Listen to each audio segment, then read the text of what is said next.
Google Meet mobile app tutorials. Hello guys, in this full video I will tell you how you guys can use Google Meet mobile app. It was a basic tutorial, so let's go to tutorial.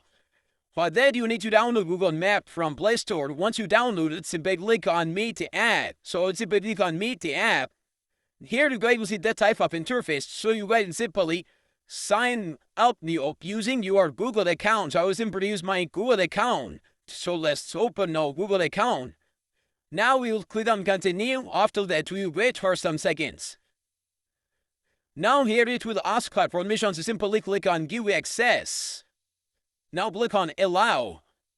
Now our Google Meet account was created, so for using there, simply click on new option.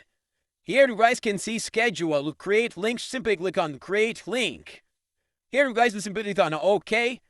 Now we wait for some second. Here you guys can see our link was cleared, so I will simply copy that link and I will share that with my friends or whoever I want to share with. And after that, I can get in touch with them on Google Meet app. That's how you guys can use that. For schedule, simply click on schedule. Here you guys can search schedule according to your routines. That's how you guys can use Google Meet app on mobile. Thanks for watching.